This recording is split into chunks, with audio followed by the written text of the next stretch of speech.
Ang tinatawag na mahirap papuntang kayamanan ay hindi sapat para ilarawan kung gaano kahanga-hanga ang pag-aral ni Jirks sa mundo. Ang grassland sa norte ng Empire ay isang lupain ng mga halimaw na kahit ang boses ng Empire ay hindi maririnig. Ang mundo kung saan na dapat lagi mong bantayan ang sarili kahit pagtapos ng araw. Si Jirks ay isang descendant ng mga lagalag na taong namumuhay sa lupain na yon. Sa oras na nakarating na siya sa tamang edad ay iniwan siya ng kanyang pamilya at wala siyang kaalam-alam kung bakit ito nangyari at napapaisip kung magagawa niya pang makabalik. Bago mag-aral kung paano magbenta ng mga kagamitan ay inaral niya ng husto kung paano kumuha ng mga patay sa gilid ng daan. Sa karamihan, ito ay tinatawag nila bilang buhay ng isang halimaw. Ngunit sa unang pagkakataon ng buhay ni Jirks ay ngayon niya lamang naramdaman ang ganitong bagay nang nakilala niya si Elka na masyadong mabait at maalaga na babae. Hindi alintaga na sa buong oras na ito ay namuhay siya ng malungkot na buhay. Sa unang beses na nagkita sila ni Elka ay doon niya naintindihan kung ano ang pakiramdam ng mapag-isa. Si Elka at ng kanyang tatay ay tinanggap siya sa kanilang pamilya at tinuruan ng mga bagay sa kasalukuyan nilang panahon. Ang pamumuhay niya bilang halimaw ay isinantabi at naging isang normal na lalaki. Ngunit kung ito ay para sa kapakanan ng pagprotekte kay Elka ay handa muli siyang bumalik na maging isang halimaw na kinakatakutan ng lahat. Narinig niya ang mga chismis tungkol kay Edroth Taylor na dinaya niya ang pagsusulit at ininsulto ang princess ng Empire, at ngayon ay nasa kamay ni Ed ang matalik niyang kaibigan na walang kalaban-laban sa ganitong sitwasyon. Sa pagmamadali ni Jirks sa hallway ay nakita niyang sugatan si Ed sa gilid at kaagad nilapitan upang tanungin kung nasaan si Elka. Pagkatapos sabihin ni Ed kung nasaan siya ay kaagad umalis si Jirks para pumunta sa kabilang kwarto. Pagpasok na niya sa loob ay nakita niyang nasa mabuting kalagayan ang katawan ni Elka at nagpasalamat na walang masamang nangyari. Habang pinagmamasdan niya ang kapaligiran ay nakita niya ang mga aparador ng mga aklat sa paligid ni Elka na masyadong mahirap para buhating ng isang lalaki. Pero sa lahat ng yun ay nilagay pa rin nila ang mga ito sa paligid ni Elka na parang sinusubukan nila siyang protektahan. Nakiya niya rin ang kurtina na nakalagay sa bintana para hindi makita ng mga spirit ang loob. Mula sa blackboard ay nakita niya ang sulat kamay na nagpapaalala kay Elka na huwag matakot at manatili lamang sa loob dahil matatapos rin ang lahat bago dumating ang araw kaya kailangan niyang alalahanin ang kanyang kalagayan kahit ano pa ang mangyari. Nang nakita ni Jirks ang damit na nakalagay kay Elka ay napansin niyang hindi ito sa kanya at hindi makapaniwala na mula ito kay Ed. Sa kabila ng natamo niyang sugat sa katawan ay hindi niya inisip ang sariling kapakanan at mas inuna pang protektahan si Elka ngunit nagtataka siya kung bakit niya ito ginawa. 3 oras ang nakalipas bago mangyari ang lahat. Nang bumagsak ang mga libro ay nagawang protektahan ni Ed si Elka at resulta ito ng pagsasanay niya araw-araw sa kabundukan. Batay sa nakita niyang summoning rune ay nagsimula na ang Glasgow Showdown at sigurado siya na si Taylor na ang bahala dito. Kaya hindi niya na kailangan pumunta sa lugar kung nasaan ang mga pangunahing katauhan ng kwento dahil hindi niya pwedeng hayaan na magbago ang hinaharap. Sa ilang sandali, ang mga berserk low-level spirits ay magsisimula ng magtipon kaya kailangan niyang harangan ang entrance para hindi sila makapasok sa loob at gamitin ang pagkakataon ito na maging perpekto ang kanyang shelter. Ngayon ay kakainin niya buong gabi ang beef jerky at mag-aral ng mga libro buong gabi. Gayunpaman, ang dahilan kung bakit spesyal ang kapangyarihan ni Janika ay dahil sa malakas niyang pag-command sa spirit understanding at spirit connection. Ang dalawang stats na ito ay lumalakas sa pakikipag-contract sa mga spirit. Para kay Ed na walang kakayahan na makita ang mga spirits ay imposible para sa kanya na pataasin ang spirit stats, ngunit hindi niya inaakala na gagamit si Janika ng materialized spirits na nagagawa niyang makita kaya hindi niya na pinalampas ang oras na ito para lipulin silang lahat. Pagkatapos ng pakikipaglaban ni Ed ay nagawa niyang pataasin ang kanyang ignition, spirit connection, at spirit understanding. Napapaisip si Ed kung magagawa niyang makipag-contract sa mga spirits kapag naabot niya ang sapat na level para sa spirit connection at spirit understanding. Maya-maya ay lumabas na ng kwarto si Jirks kasama si Elka at tinanong si Ed kung ano ang ginagawa niya dito. Hindi inaasahan ni Ed na tatanungin siya ni Jirks ng ganitong tanong at sa palagay niya na dahil ito sa natamo niyang pinsala sa katawan. Gayunpaman, hindi niya kailangan magsinungaling sa ganitong tanong kaya sinabi niya na nandito lamang siya para magsanay. Sa sinabi ni Ed ay tanging mga walang muwang lamang na tao ang maniniwala dito ngunit naintindihan na ni Jirks kung anong klaseng tao siya at humingi ng pasasalamat. Pag dumating ang tamang oras ay nangako si Jirks kay Ed na ibabalik niya ang kabutihang ito sa hinaharap.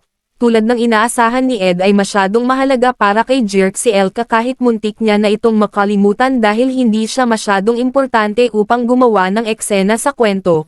Ngunit masyadong mahalaga si Jerk sa kwento bilang matalik na kaibigan ni Taylor na lagi niyang pinagkakatiwalaan simula pa lang ng kwento. Sa kasalukuyang sitwasyon ay nalaman ni Ed na umalis siya ng student center at tumakbo papunta dito para iligtas si Elka. At ngayong nagawa niya na ang kanyang misyon ay kailangan niya nang bumalik at gawin ang bagay na kailangan niyang gawin, sinabihan ni Ed si Jerks na tulungan si Taylor dahil kapag sinunod niya ang mga sinasabi nito ay magiging madali na lang ang lahat. Hindi maintindihan ni Jerks kung bakit mataas ang tingin niya kay Taylor kahit hindi niya pa ito nakakausap ng personal, bukod pa dito ay ito pa lang ang unang beses na nakita niya si Taylor sa student center. Pinaliwanag ni Ed na hindi mataas ang tingin niya kay Taylor kundi dahil meron siyang kakayahan na talunin ang high-level spirit na si Tarkon. Gamit ang skill ni Taylor na Element Slash ay magagawa niyang magbigay ng pinsala sa balat ni Tarkon. Sa Act 1 Scene 9 ay nagawang matutunan ni Taylor ang isa sa mahalagang skill at ito ang Element Slash na magpapanalo sa kanila sa lab ang ito kaya kung magagawa niyang gamitin ito ni Taylor ay magtatagumpay sila. Pagkatapos magpasalamat ni Jerk sa binigay na payo ni Ed ay umalis na ito dahil wala na siyang oras para makipag-usap habang si Ed ay mananatili muna dito para magpahinga. Ngayong binigyan niya na siya ng malaking payo ay sa tingin ni Ed na sapat na ito para manatili sa orihinal na kwento. Ngunit ilang saglit ay bigla niyang naalala ang sinabi ni Jerks na ito pa lang ang unang araw na nagkita sila ni Taylor at napapatanong kung bakit hindi pa sila nagiging magkaibigan. Sa tunggalian ay nagdusa ng matinding pinsala si Taylor sa kanilang laban ngunit nagawa niyang matutunan ang Element Slash na naging daan para hatiin niya ang magic ni Jerks. Mula dito ay nakita ni Jerks ang katatagan ni Taylor at naging matalik na kaibigan. Ngunit sa hindi inaasahang sitwasyon ay maagang dumating ang final chapter ng first act kaysa sa orihinal na kwento. At ang Act 1 Scene 9 na dapat magkikita silang dalawa ay hindi nangyari kaya hindi sila naging magkaibigan at hindi nagawang matutunan ni Taylor ang Element Slash. Napagtanto ni Ed na ngayon ay walang kahit sino man sa raid team ang may kakayahan na magbigay ng pinsala kay Tarkon. Sa pagkakataong ito palang pumasok sa isip ni Ed na ang buong kwentong ito ay malapit ng masira. Pagkabalik ni Jerk sa student center ay humingi siya ng tawad sa raid team at nangako na sisiguraduhin niyang ibibigay niya ang lang ng kanyang makakaya sa laban. Ngunit alam ng princess na kahit kasama pa nila siya sa laban ay hindi pa rin magbabago ang sitwasyon. Ayon kay Claire na kung gusto ulit nilang kalabanan si Tarkon ay mas mabuti kung hihintayin muna nila ang reinforcement. Sa kasamaang palad ay nagbigay ng utos ang princess na kailangan niya munang magpahinga sa kanilang kampo dahil hindi niya na magawang maglakad. Kahit gusto pa rin lumaban ni Claire sa kanilang tabi ay hindi pumayag ang princess dahil meron rin siyang puso. Gayunpaman, sa kabutihang palad ay matagumpay ang pagbalik nila sa student center ngunit natanggal na sa kanilang team si Claire at Cleebus na top student ng first year combat faculty pagkatapos niyang makatanggap ng pinsala. Habang nag-iisip ng paraan ang princess kung paano nila tatalunan si Tarkon ay biglang dumating si Ed at sinabihan ang lahat na wala na silang oras para matalo si Tarkon. Batay sa summoning ritual progress ay malapit na itong matapos kaya hahatiin nila sa dalawa ang raid team at siya ang mamumuno sa isang grupo.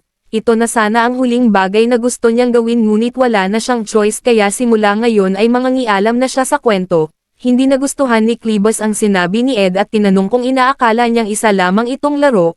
Pinigilan siya ni Jerks at sinabihan na hayaan muna siyang magpaliwanag. Ayon kay Ed na kailangan nilang dumaan sa Fire Spirit Tarkon na summon ni Janika at kalabanan ang Spirit of Darkness na si Velozfer na kumokontrol kay Janika. Ngunit tulad ng kanilang karanasan habang kinakalaban si Tarkon ay hindi nila magawang bigyan ito ng pinsala dahil sa balat niya.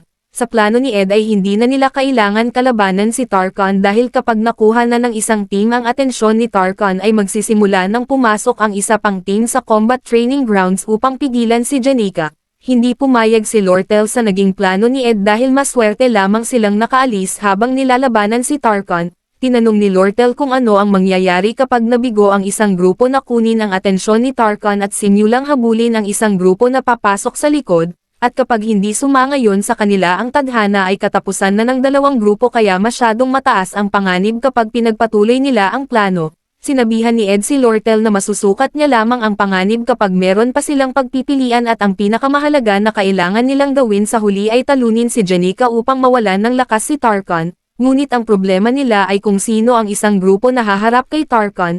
Nangamba ang lahat ng narinig nila ito dahil isang pagpapakamatay lamang ang haharap kay Tarkon. Nang nagkusang loob si Taylor na magtaas ng kamay ay hindi siya pinayagan ni Ed dahil isa siya sa grupo na papasok sa combat training grounds, at kahit mabilis pa siyang tumakbo ay hindi ito ang ibig niyang sabihin dahil hindi sila pipili ng isasakripisyo. Hindi rin nila kailangan ng eksaktong numero para hatiin ang grupo dahil sapat na silang tatlo ni Cleobus at Lortel para pigilan si Tarkon. Nagulat silang dalawa nang narinig nila ang sinabi ni Ed at sinabi ni Cleobus na ayaw niya pang mamatay at tumanggi si Lortel ng walang alinlangan. Kahit pinilit pa sila ni Ed na may paraan upang pigilan si Tarkon ay mas gugustuhin pang mamatay ni Cleobus kaysa kasama siyang kalabanan si Tarkon. Sa mga sinabi ni Ed ay walang nakitang mali ang princess ngunit hindi niya pa rin maintindihan kung ano ang kanyang intensyon. Gayunpaman, bilang pangatlong princess ng Claw Empire ay inutusan niya silang lahat na sundin ang sinasabi ni Ed na gumawa ng dalawang grupo. Ang grupo na pupunta sa training ground para pigilan si Janica ay siya, Taylor, Jerks, Elvira, at Ale, habang silang tatlo naman ay magiging bahagi ng grupo na kukuha ng atensyon ni Tarkon. Bago tuluyang umalis ay sinabihan niya silang lahat na wag mamatay kahit ano pa ang mangyari. Sa loob ng hallway, habang nakatayo ay tinanong ni Lortel si Ed kung paano niya kukunin ang atensyon ni Tarkon kung masyadong malaki ang agwat ng kanilang kapangyarihan. Ayon kay Ed na ang kailangan lang nilang gawin ay sundin ang lahat ng kanyang sasabihin dahil sigurado siyang magagawa nilang manalo. Sinabihan niya rin si Cleobus na wag mag-alala dahil magagawa niya itong gawin. Kahit si Cleobus ay walang tiwala sa kanyang sarili ay isa pa rin siyang top student ng mga freshmen sa combat faculty. Mula sa likod ni Tarkon ay nandoon ang pinto papuntang combat training grounds kung nasaan si Janica at ang kailangan lang nilang gawin ay kunin ang atensyon nito ng pansamantala. Pumayag si Cleobus na gawin ang bagay na ito nang nakita niya ang matatag na mukha ng princess at ngayong hindi na siya mag-isa ay posible na makakuha siya ng katapangan. Nang malapit nang umatake si Tarkon ay tinanong niya sila Ed kung ano na ang susunod niyang gagawin, ngunit pagtingin niya sa kanyang likod ay wala na silang dalawa at hindi makapaniwala na iniwan nila siyang mag-isa. Tumakbo si Cleobus sa presensya ni Tarkon at sinigawan silang dalawa kung bakit nila ito ginagawa sa kanya. Mula sa labas, habang nakatayo si Lortel ay pinalabas siya kanina ni Ed at iniwan si Cleobus na mag-isa sa loob. Sa huli ay napagtanto ni Lortel na pinili niya si Cleobus bilang sakripisyo at kahit hindi ito masamang ideya ay hindi siya makakatakas sa pambabatikos ng mga estudyante pagkatapos nito. Ang hindi alam ni Lortel ay hindi ito isang sakripisyo dahil alam ni Ed na magagawa itong gawin ni Cleobus dahil kahit ganito ang itsura ng mukha niya ay isa pa rin siyang top student. At sa huli ay si Lortel ang may pinakamahalagang papel sa misyon nilang tatlo dahil siya ang may kakayahan na magbigay ng daan para sa grupo ng princess at magbigay ng matinding atake kay Tarkon. Mula dito ay napag-isipan ni Lortel na hindi totoo ang mga chismis ng mga estudyante tungkol kay Ed. Mataas rin ang tiwala sa kanya ni Ed dahil magaling siya sa ganitong bagay habang ang iba ay mag-aalinlangan sa ganitong sitwasyon at pagdududahan ang kanilang sarili. Sa malakas na pagsabog na nangyari ay nagawa ng sirain ni Lortel ang pader kung saan papasok ang grupo ng princess. Nagulat silang lahat sa nangyari at pinapasok na sila ni Lortel sa loob. Naalala ni Lortel na pinasabog niya noon ang kisame ng hallway gamit ang Forbidden Intermediate Magic at sa tingin niya na nakita ito ni Ed kaya iniwan niya sa kanya ang ganitong misyon. Namangha si Lortel sa kakayahan ni Ed na mag-isip at ngayon ay kailangan na lang nilang mag-focus kay Tarkon. Habang tumatakbo si Cleobus sa kamay ni Tarkon ay sinigawan niya ang dalawa na papatayin niya sila pagkatapos nito. Gayunpaman, kahit magtagumpay ang kanilang plano at makapasok ang grupo ng princess sa loob ng hindi nakikita ni Tarkon ay kailangan pa rin nilang tatlo na kalabanan siya. Sa patuloy na pagtakbo ni Cleobus ay humingi siya ng tawad sa dalawa nang sinabi niyang papatayin niya sila at nagmakaawa na tulungan siyang makatakas. Ayon kay Ed na hindi nila iiwan si Cleobus sa kamay ni Tarkon at ang tanging paraan lang para matalo ito ay hulihin siya dahil walang silbi ang kahit anong atake sa balat nito. Hindi pa rin kumbinsido si Lortel sa plano ni Ed dahil natalo na siya ng isang beses kay Tarkon habang ginagawa nila ang tunggalian. Hindi pa dito kasama na kahit nagtulungan na kanina ang raid party member ay hindi pa rin nila siya nagawang saktan. Pinakita ni Ed ang isang lagayan at sinabi na ito ang kailangan nila para magbigay ng pinsala sa balat ni Tarkon at kailangan niya na lamang maghanda ng mana. Tulad ng inaasahan ni Ed na walang kahit sino sa raid party ang magagawang sirain ang balat ni Tarkon ng walang elemental slash, at ang kailangan nila ngayon ay isang walang kapantay na kapangyarihan. Mula sa taas ng bubong ay pinuntahan ni Ed si Lucy at nakitang natutulog ng mahimbing sa gitna ng sakuna.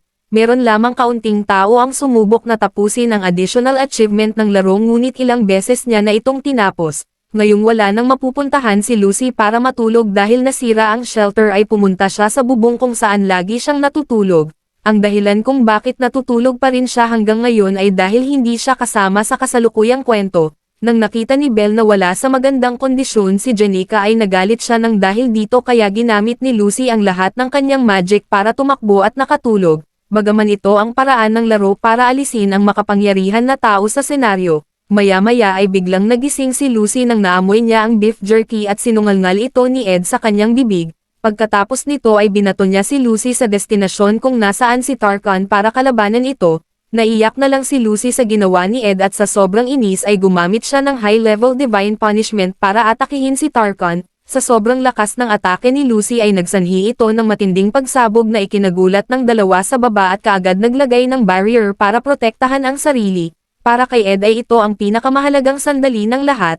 Sa makapal na balat ni Tarkan ay pinipigilan sila nito na magbigay ng pinsala sa kanya kahit sabay-sabay pa silang umatake. Ngunit pagkatapos niyang matanggap ang atake ng high-level magic ni Lucy ay nanlambot ang balat nito kaya ngayon ay magagawa na nilang magbigay ng pinsala sa kanya. Sa laro kapag pinatay nila si Tarkan ay marami silang makukuhang XP at ngayong nandito na si Ed ay gagawin niya ang lahat para makuha ang huling atake na magpapabagsak dito.